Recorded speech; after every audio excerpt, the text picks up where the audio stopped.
nous retrouver pour ce partage qui a pour titre aujourd'hui « Un fardeau trop lourd ». Et on va commencer en lisant dans l'Évangile de Matthieu, chapitre 11, versets 28 à 30, dans la parole vivante, qui dit ceci.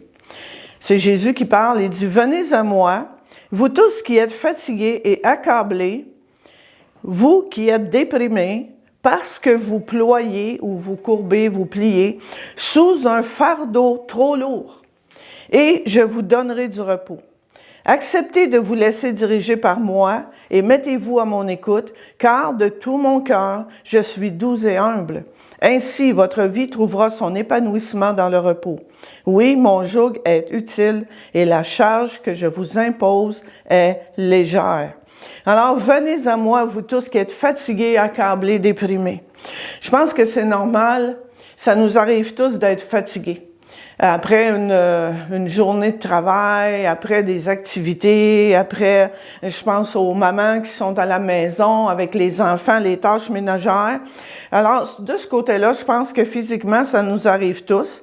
Accablés, ça nous arrive aussi par moments parce que on subit tous des événements qui nous conduisent à être abattus.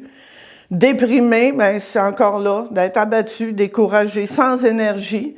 Puis il y en a qui dépriment parce que l'hiver est trop long. Il y en a qui dépriment parce qu'il y a la déprime de la pluie. Mais ici, Jésus s'adresse à ceux qui sont fatigués et chargés, accablés, c'est-à-dire ceux qui ressentent lourdement le fardeau de la vie. Ceux qui ressentent lourdement le fardeau du péché, le fardeau de la douleur.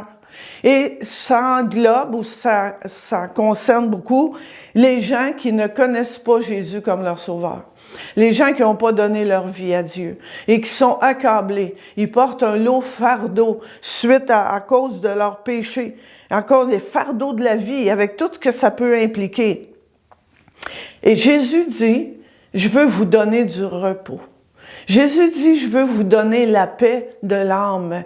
Et lorsqu'on vient à Jésus, qu'on se repent, qu'on demande pardon, et on a la paix de l'âme, on a un repos.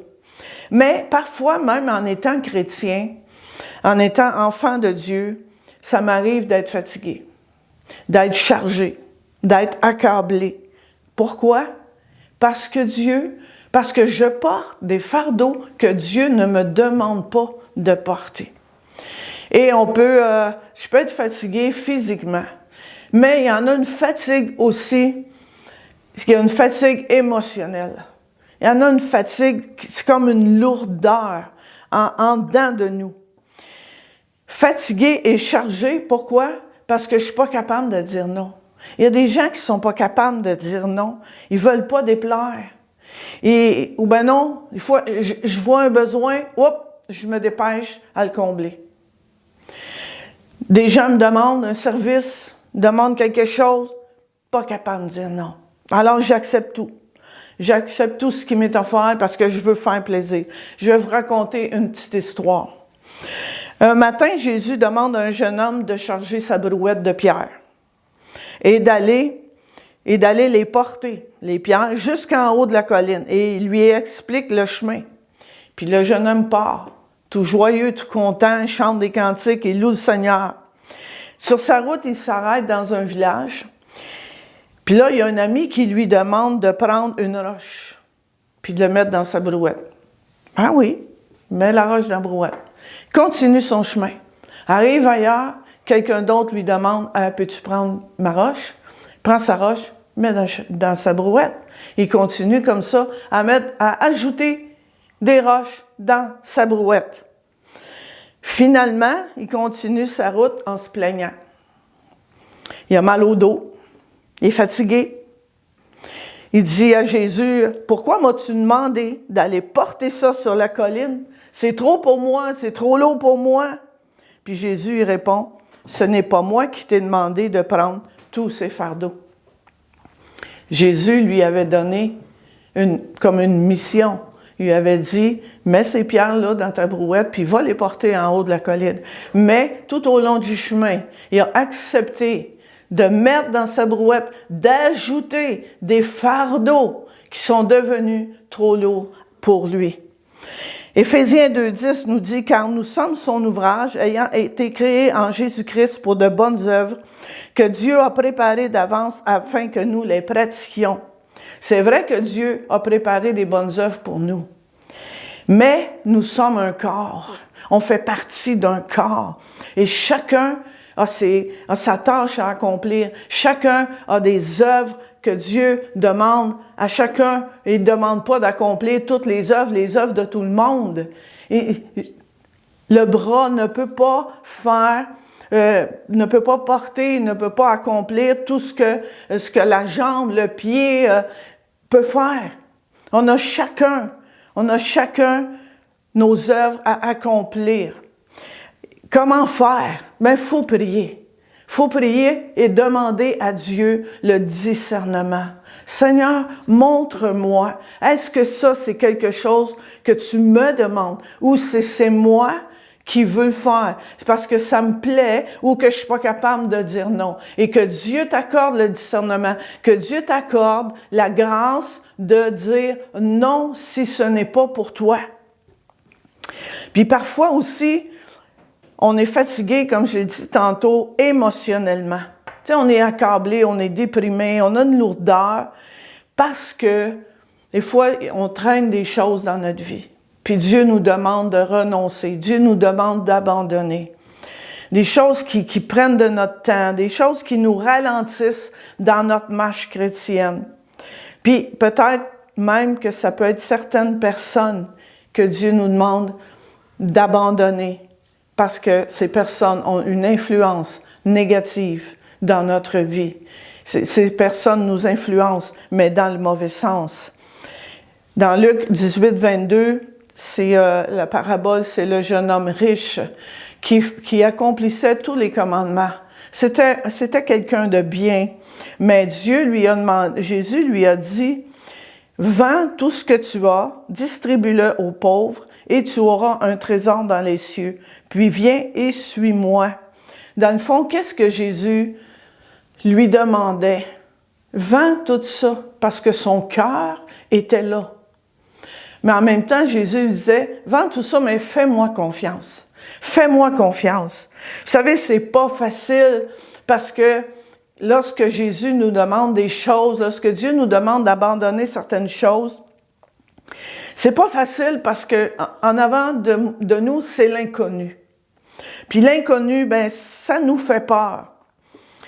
Donc, je dois vraiment faire confiance à Dieu. Parce que si Dieu me demande de renoncer à quelque chose, à quelqu'un, d'abandonner une habitude, d'abandonner un péché, c'est que Dieu a quelque chose de meilleur pour moi. Dieu a quelque chose de meilleur pour toi s'il te demande. Dieu veut nous amener plus loin. Dieu veut toujours le meilleur pour ses enfants. Et je vais vous raconter une autre histoire. C'est l'histoire d'un alpiniste qui, après de longues années de préparation, il réalise enfin son rêve d'escalader une très haute montagne. Mais il voulait la gloire pour lui tout seul, fait que il a décidé d'y aller tout seul, justement. Il voulait toute la gloire. Les heures ont passé, la nuit l'a surpris. N'ayant pas le nécessaire pour camper, il a décidé de poursuivre son escalade. L'obscurité l'empêchait de voir son chemin. Les nuages cachaient la lune et les étoiles. Il arrivait presque en haut, presque au sommet, quand l'irréparable se produisit. Il perdit pied et sa chute le précipita dans l'abîme. Il avait à peine le temps de voir passer quelques taches obscures, puis se sentait avalé par le vide. Les principaux événements de sa vie défilaient tout aussi vite devant ses yeux. Il voyait la mort approcher lorsqu'un violent coup faillit lui ouvrir le ventre. Il venait d'arriver au bout de la corde dont il avait fixé une extrémité dans le rocher. Et l'ancrage avait heureusement résisté. Il reprit son souffle et se rendit compte qu'il était là suspendu dans la noirceur et le silence absolu. Sur le point de désespérer, il cria « Mon Dieu, sauve-moi » Subitement, une voix grave et profonde fendit le silence. « Que veux-tu que je fasse? » Sauve-moi, mon Dieu. Crois-tu vraiment que je puisse te sauver? Certainement, Seigneur. Dans ce cas, coupe la corde qui te retient. Il y eut un moment d'hésitation et l'homme s'accrocha encore plus désespérément à sa corde. L'équipe de sauvetage raconte que le lendemain, ils trouvèrent l'alpiniste mort. Le froid l'avait envahi et dans ses mains durcies, il tenait désespérément sa corde à seulement 2 mètres du sol. Et toi, aurais-tu coupé ta corde? Vous savez, dans la vie, on a tous à prendre des décisions qui mettent notre foi à l'épreuve. Et d'abandonner, de renoncer à quelqu'un ou à quelque chose qui est un fardeau dans ma vie, qui m'épuise spirituellement, qui m'épuise émotionnellement.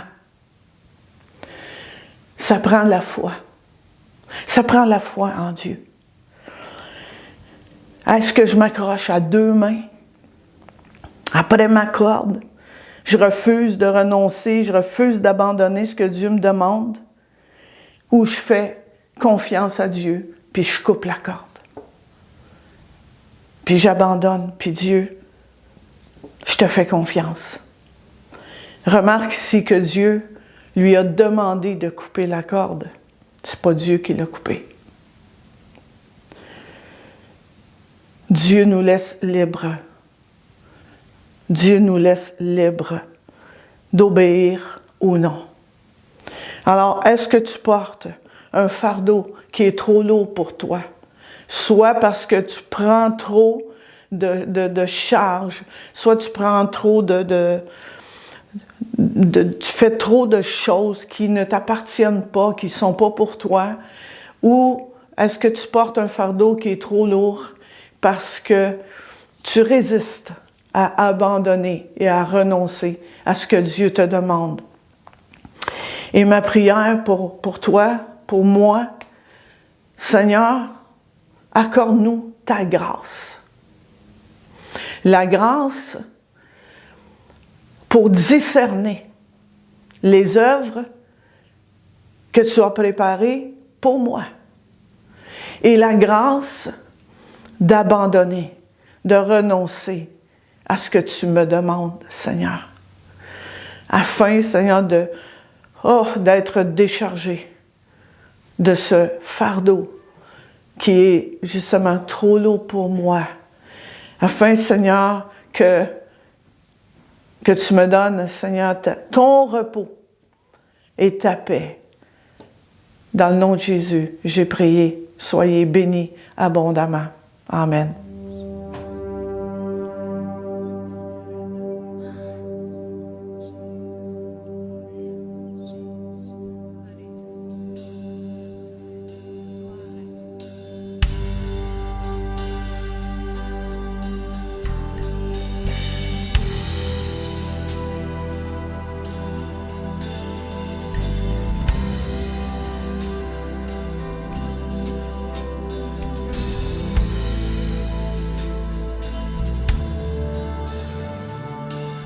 Je viens dans ta présence, Seigneur de l'univers. Rien n'a plus d'importance, rien n'a plus de valeur. Je viens chercher ton cœur, trouver ta volonté, me tenir prosterné en chantant tes louanges. Ton nom est grand, ton nom est saint.